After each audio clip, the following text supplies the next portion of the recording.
ভয়ঙ্কর সাপ, মারাত্মক সাপ। 260 মিলিগ্রাম পর্যন্ত বিষ এক একটা কামড়ে ঢেলে দেয়।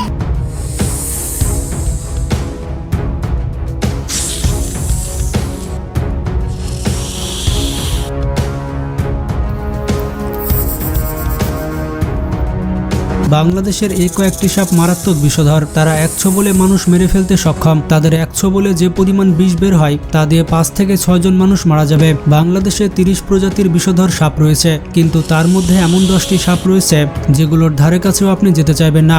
এই কয়েকটি সাপকে মৃত্যুদূত বলা হয়ে থাকে। বাংলাদেশের সব থেকে বিষধর সাপ কোনটি এবং এই সাপগুলো কামড়ালে আপনি কি করবেন? তো প্রাণ বাঁচাতে হলে ভিডিওটি আপনাকে সম্পূর্ণ দেখতেই হবে। আর নতুন দর্শকের কাছে রিকোয়েস্ট থাকবে চ্যানেলটি সাবস্ক্রাইব করার। নাম্বার 10, কেউটে। বাংলাদেশের 10 নম্বর সব থেকে বিষধর সাপ হচ্ছে কেউটে। এটি হচ্ছে খ্যাপাটে বিষধর সাপ। বাংলাদেশে সব থেকে বেশি মারা পড়ে কালকেউটের কামড়ে। বাংলাদেশের সব জায়গায় এই সাপ পাওয়া যায়। বাংলাদেশের বিভিন্ন অঞ্চলে সাপটিকে বিভিন্ন নামে ডাকা হয়ে থাকে। আপনার অঞ্চলে কি নামে ডাকা হয়ে থাকে কমেন্ট করে জানান। লম্বাতে এই সাপটি 3 থেকে 5 ফুট হয়ে থাকে। কেউটে সাপ অন্যান্য ছোট সাপ খেয়ে থাকে। এছাড়া খেয়ে থাকে ব্যাঙ, ইঁদুর, বাদুড় এবং মুরগির বাচ্চা। তারা পানি কিংবা পানির কাছাকাছি থাকতে পছন্দ করে। এই সাপটি খুবই সুন্দর ফনা তোলে। বাচ্চা কেউটের ফনাগুলো পটেটো চিপসের মতো লাগে। অবাক করা বিষয়টি হচ্ছে এই বাচ্চা কেউটেগুলো প্রাপ্তবয়স্ক কেউটের থেকে 3 গুণ বিষধর হয়ে থাকে। একেই বলে পটেটো চিপসে ধামাকা। তাদের বিষে অতিমাত্রায় নিউরোটক্সিন থাকে, যার কারণে এই সাপ কামড়ালে মানুষ বাঁচানো প্রায় অসম্ভব। কেউটে প্রজাতির যে কয়টি সাপ বাংলাদেশে দেখা যায় তাদের প্রত্যেকটি ভয়ঙ্কর বিষধর। প্রতি বছর বাংলাদেশের বিভিন্ন স্থানে এই সাপের কামড়ে শত শত মানুষ মৃত্যুবরণ করে।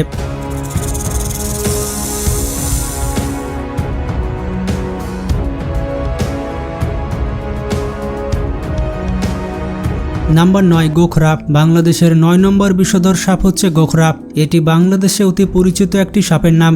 এই সাপগুলো শুকনো এলাকা পছন্দ করে থাকে। পুরনো বাড়ির ধ্বংসাবশেষ, গাছের কোটায় কিংবা ইঁদুরের গর্তে তারা থাকতে পছন্দ করে। গোখরা সাপের মধ্যে খুরে গোখরা অত্যন্ত পরিচিত। তারা অত্যন্ত বিষধর হয়ে থাকে। তারা ভোরবেলায় এবং সন্ধ্যাবেলায় একটু বেশি তৎপর থাকে, তাই এই সময় সাবধানে চলাফেরা করবেন। তারা দিনের বেলায় তেমন একটা বাইরে আসে না। কেউটো সাপের মতো এটি অন্যান্য সাপ খেতে পছন্দ করে। এই সাপের মধ্যে নিউরোটক্সিন বিষ রয়েছে। লম্বাতে এই সাপ 4 থেকে 5 ফুট হয়ে থাকে।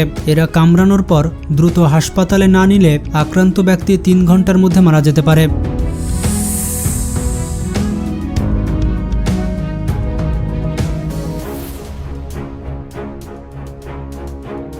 নাম্বার 8, কালাচ সাপ। এটি কেউটে সাপের একটি উপপ্রজাতি, কিন্তু সাপগুলো ফনা তুলতে পারে না। এই সাপগুলো 2.5 ফুট থেকে 3 ফিট পর্যন্ত লম্বা হতে পারে। বাংলাদেশ এবং ভারতে 20% মানুষ এই সাপের কামড়ে মারা যায়। এই কালাচ সাপকে সাইলেন্ট কিলার বলা হয়। আপনি বিছানায় শুয়ে থাকবেন আর এই সাপ আপনাকে কামড়ে চলে যাবে, আপনি কিছুই বুঝতে পারবেন না। তবে বিষের উপসর্গ রাত্রে শুরু হয় না, সকালে যখন ঘুম থেকে উঠবেন তখন এর বিষের উপসর্গ শুরু হয়। বিষ আপনার পুরো শরীরে ছড়িয়ে পড়লে আপনার কিছুই করা থাকবে না।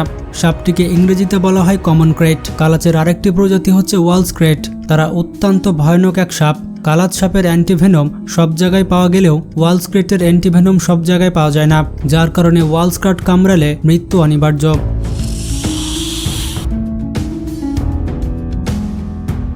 নাম্বার 7, শঙ্খিনী। এটি কালাচ কেউটের একটি গোত্র। ফনাবিহীন সাপের মধ্যে এই সাপটিকে সাপুরিরা তাদের কাছে রাখেন। এই সাপটি দেখতে অনেক সুন্দর। তার গায়ে হলুদ কালো ছোপ ছোপ দাগ রয়েছে। এই সাপটি মারাত্মক বিষধর, কিন্তু সাপটি অনেক শান্ত স্বভাবের হয়ে থাকে। এটিকে চরম পর্যায়ে আঘাত না করলে সাপটি কাউকে কামড়ায় না। মজার ব্যাপারটি হচ্ছে শঙ্খিনী সাপ মানুষের উপকার করে থাকে। এরা কালাচ কেউটে সাপকে খেয়ে থাকে। এই কালাচ কেউটে হচ্ছে সেই চালাক সাপ যারা মানুষকে ঘুমন্ত অবস্থায় মেরে ফেলে, তাই এই সাপটিকে মানুষের বন্ধু বলা যেতে পারে।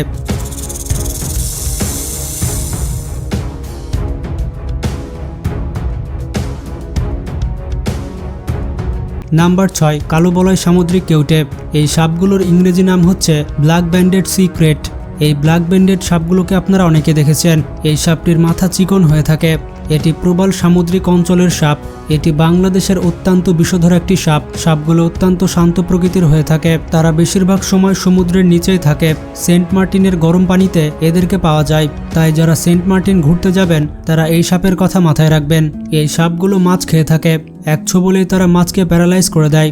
শিকার যখন প্যারালাইজ হয়ে যায় তখন তারা শিকারকে গিলে ফেলে। তবে এই সাপটি অনেক শান্ত, মানুষ কামড়ানোর তেমন রেকর্ড পাওয়া যায় না। আর এমনিতেও সাপ পানিতে তেমন একটা কামড়াতে পারে না। তবে যখন তারা মারাত্মক ঝুঁকির মধ্যে থাকে তখন আপনার শরীরে বসিয়ে দিতে পারে নিউরোটক্সিন বিষের ছোবল।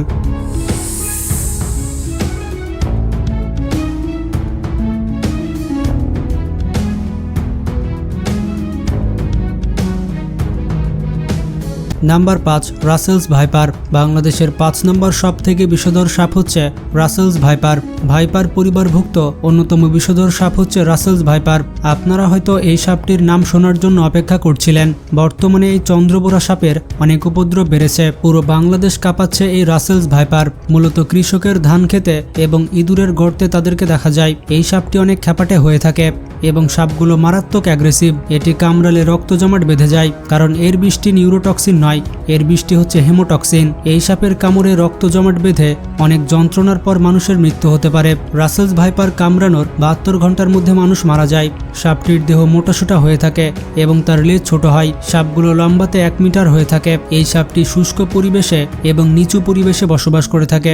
বিশেষ করে ফাঁকা মাঠে এদেরকে দেখা যায়। তারা খাদ্য হিসেবে ইঁদুর, ব্যাঙ, টিকটিকি এবং ছোট পাখি খেয়ে থাকে। এই সাপটি বাংলাদেশে বিলুপ্ত ঘোষণা করা হলেও বর্তমানে এই সাপটি বাংলাদেশে সবথেকে বেশি দেখা যাচ্ছে। এই সাপটি সবথেকে বেশি পাওয়া যায় রাজশাহী অঞ্চলে। নদী জেলা সহ পশ্চিমবঙ্গের বিভিন্ন জেলায় সাপটি দেখা যায়। তাছাড়া এটি পাওয়া যায় ভারত, পাকিস্তান, নেপাল, ভুটান, শ্রীলঙ্কা, এমনকি চীনে। কারা কারা রাসেলস ভাইপার নিজের চোখে দেখেছেন তারা কমেন্ট করে জানান।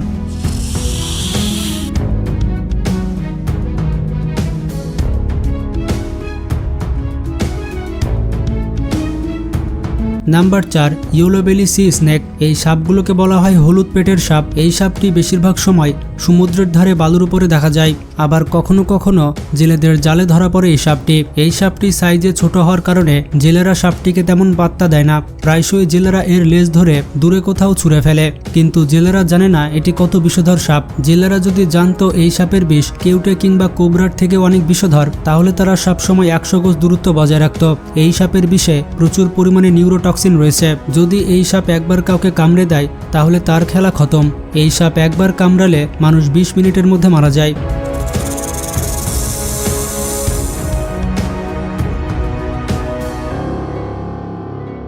Number 3, king cobra. বাংলাদেশের 3 নম্বর সবথেকে বিষধর সাপ হচ্ছে কিং কোবরা। এই সাপটিকে অনেকে রাজগোখরা বলে ডাকে। এই সাপের মধ্যে মারাত্মক নিউরোটক্সিন বিষ রয়েছে। এই সাপের কামড়ে হাতি পর্যন্ত মারা যায়। কিং কোবরাকে বলা হয় বিষধর সাপদের রাজা। আকারে এই সাপগুলো 12 থেকে 18 ফুট লম্বা হয়। তবে বাংলাদেশে এই সাপটি খুব একটা দেখা যায় না। এই সাপটি শুধুমাত্র সুন্দরবনে পাওয়া যায়। বাংলাদেশে হাতে গোনা কয়েকজন মানুষ এই কিং কোবরার কামড়ে মারা গিয়েছে। তবে সাপগুলোকে লোকালয়ে দেখা যায়। আপনি যদি বারবার কিং কোবরাকে বিরক্ত করেন তাহলে এর ভয়ঙ্কর রূপ দেখার জন্য আপনি আর জীবিত থাকবেন না। সাপগুলোকে কোবরা বলা হলেও তারা কোবরার কোনো জাত নয়। তবে সাপগুলো কোবরা এবং কেউটের মতো সাপ খেতে ভালোবাসে।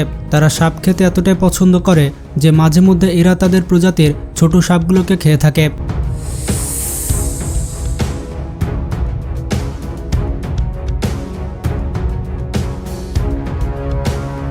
Number 2, yellow lip sea krait. এগুলো হচ্ছে হলুদ মুখো সাপ। এই সাপগুলো বেশিরভাগ সময় সমুদ্রের নিচে থাকে। যখন তাদের বিশ্রামের প্রয়োজন হয় তখন তারা উপরে উঠে আসে। এদের প্রাপ্তবয়স্করা সব সময় পানির নিচেই থাকে। এই সাপগুলো সর্বোচ্চ লম্বায় 5 ফুট 7 ইঞ্চি হয়ে থাকে। সাপটির রয়েছে হাইলি নিউরোটক্সিন বিষ এবং এই বিষ সাপটি শিকার ধরতে ব্যবহার করে থাকে। তবে সাপটি মোটেও আক্রমণাত্মক নয়, বরঞ্চ সাপটি মানুষকে এড়িয়ে চলে। তবে সাপটিকে দেখে যদি আপনি লাঠি নিয়ে তেড়ে যান তাহলে আপনার খেল খতম।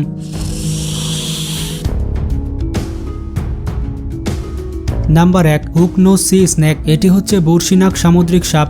এটিকে বলা হয় বাংলাদেশের সবথেকে বিষধর সাপ। অ্যালিপিড পরিবারের মারাত্মক বিষধর সাপ হচ্ছে এটি। এই সাপটি কক্সবাজার এবং সেন্ট মার্টিনের সামুদ্রিক প্রবালে পাওয়া যায়।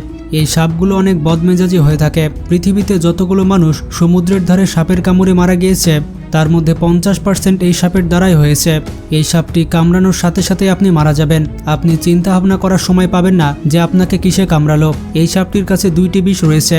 একটি হচ্ছে নিউরোটক্সিন, আরেকটি হচ্ছে মায়োটক্সিন। এই 2টি বিষ তারা একসাথে ঢেলে দেয়। এই সাপের কামড়ে মৃত্যুর হার 100%। এই সাপের কোনো অ্যান্টিভেনম বাংলাদেশে নেই। বাংলাদেশের মানুষ সাপ দেখলেই লাঠি নিয়ে তেড়ে যায়, সেটি বিষধর হোক কিংবা না হোক। আমাদের আগে দেখতে হবে সাপটি বিষধর কিনা। বিষধর হলে সেই সাপকে মেরে ফেলতে হবে, আর যেগুলো বিষধর নয় সেগুলোকে মারার প্রয়োজন নেই। এতে করে বাংলাদেশ থেকে সাপ একেবারে বিলুপ্ত হয়ে যাবে। কিছু কিছু সাপ আমাদের পরিবেশের জন্য অত্যন্ত গুরুত্বপূর্ণ। তবে যাই হোক, ভিডিওটি থেকে আপনারা হয়তো বিভিন্ন সাপকে চিনতে পারলেন। ভিডিওটি অবশ্যই আপনাদের বন্ধুদের সাথে শেয়ার করে তাদেরও জানার সুযোগ করে দিন। তো ভালো থাকবেন, নিজের খেয়াল রাখবেন, টেক কেয়ার।